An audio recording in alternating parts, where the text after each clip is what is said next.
Hi, my name's Henry Lawrence, counseling psychologist, and in this video I will be discussing anxiety. In this video we will look at exactly what is anxiety or how do we define anxiety. We will also look at the symptoms of anxiety, and lastly I will discuss how I treat anxiety in my practice. It is important to recognize that anxiety is an umbrella term and that there are many different forms of anxiety. For example, post-traumatic stress disorder, generalized anxiety disorder, many different types of phobias as well as acute stress are all forms of anxiety disorder.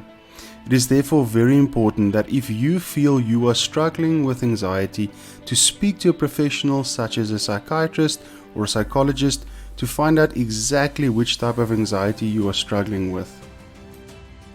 So what exactly is anxiety? At its core, anxiety is fear. A fear of an object, the fear of an event, or the fear of being inadequate. Let me explain. The fear of an object can apply to any object, whether living or inanimate. I'm sure that most of us can relate to being scared of snakes and spiders. But for example, somebody suffering from arachnophobia will become paralyzed by fear at the sight of a spider and will do everything in their power to avoid the spider. The same example can be applied to somebody suffering from claustrophobia.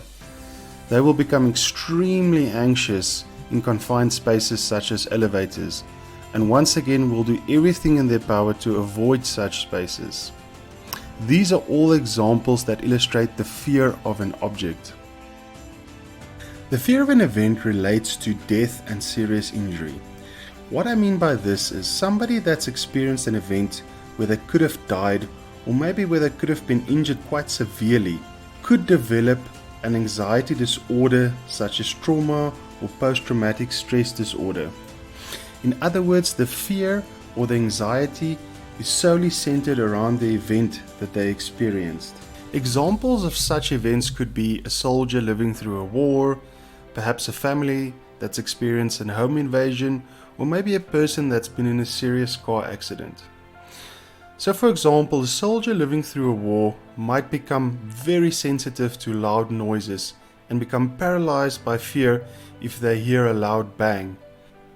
The family that's experienced a home invasion could become hyper-vigilant, for example checking the doors and windows multiple times per night before they go to bed, and even then they have very restless sleep.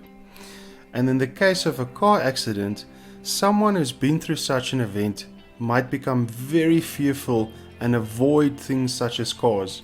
You can only imagine how debilitating this must be if you have to commute to work every day but you're too scared to get into your car. Fear of feeling inadequate can be demonstrated by examples such as stage fright or having excessive stress at work.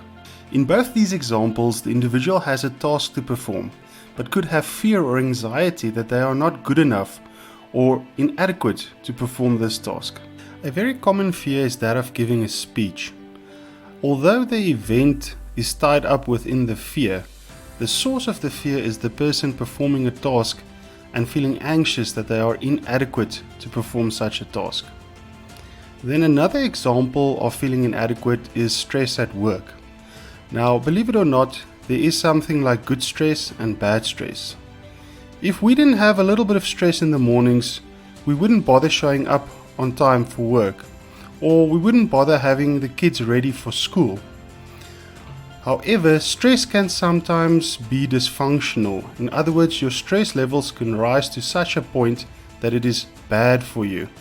A very common example of this is that maybe for many years you've worked in a certain position and you've always felt that you could carry the workload quite comfortably. But maybe you have a new manager and all of a sudden a lot of work is being given to you. So you have quite a heavy workload. And maybe you start lying awake at night stressing that you cannot get through your work. In other words, you have a fear that you cannot accomplish the task that has been given to you.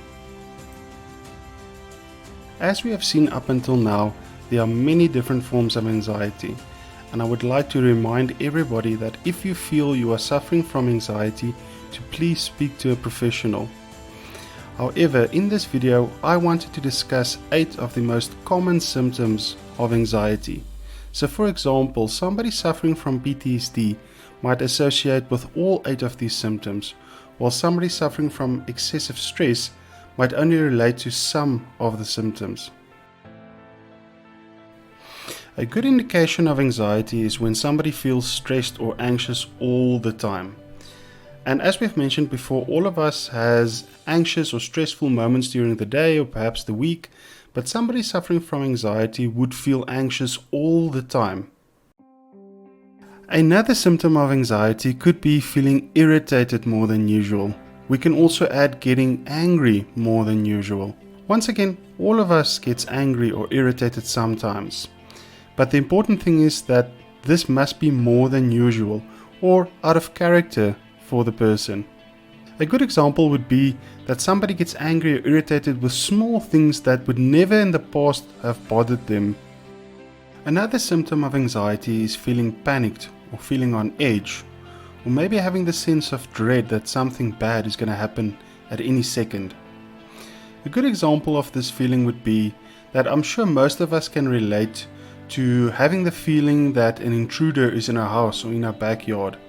Maybe we've heard a rustling or a strange noise, and for a brief moment we feel that somebody is in our house, and so we go and look and see that there's nobody there. Now imagine that feeling that you got for a brief moment, that you are feeling like that all the time, 24/7. That would be a good example of having this feeling of panic or feeling on edge. The fourth symptom is that of intrusive thoughts or uncontrolled thinking. And what I mean by this is thoughts that we think about over and over and over in our mind, and we can't stop thinking about it no matter how hard we try. A good example would be somebody that's been in a car crash and are now traumatized or maybe suffering from PTSD. In other words, the thought of the car crash or the most intense moment in the car crash is the memory that they can't stop thinking about, and they think about it over and over and over again. As a consequence though, the emotion connected with the memory is also there, so they feel the anxiety or the trauma over and over and over again. And this is quite a paralyzing symptom of anxiety, because the person is simply unable to block that thought.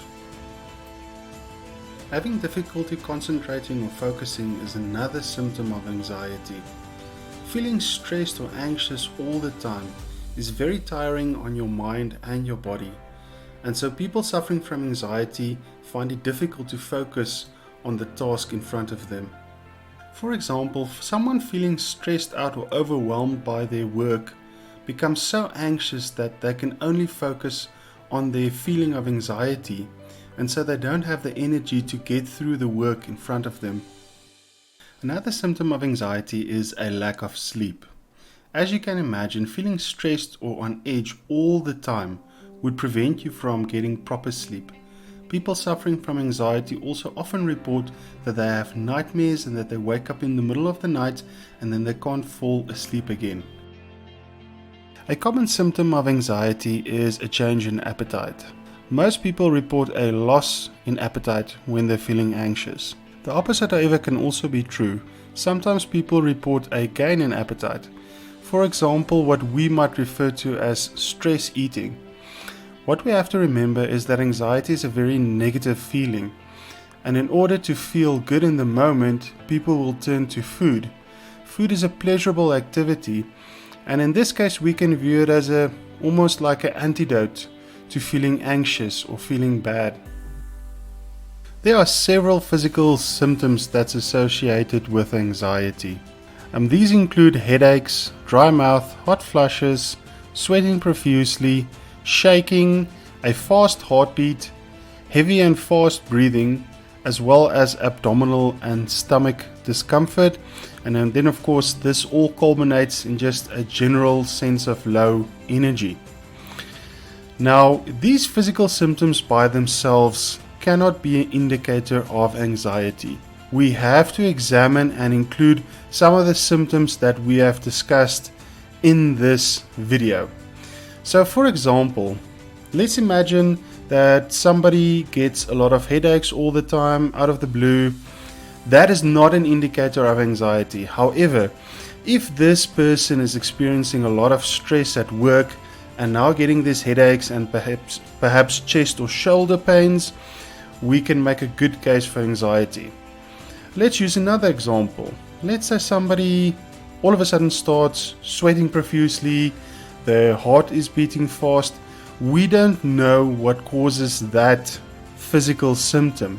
However, if the person reports that they were mugged or robbed about 3 weeks ago and now they're getting these physical symptoms, that could be a good indication of a panic attack, and so we have a good basis to make a diagnosis of anxiety. I've been using brain working recursive therapy in my practice for several years now. BWRT is very effective in treating disorders such as anxiety. The reason for this is that it's based on neurological principles. If you would like to find out more about BWRT, I'm going to leave a link to my website in the description box below. Please visit my website as there's several videos on there that gives detailed explanations on exactly what BWRT is. If you enjoyed this video, please remember to like and subscribe as I regularly post new content on my YouTube channel. If you want to find out more about my practice and the services I offer, please visit my website at lawrence-psychologist.co.za. You can also follow me on Facebook. Search for me at Hanra Lawrence Counseling Psychologist.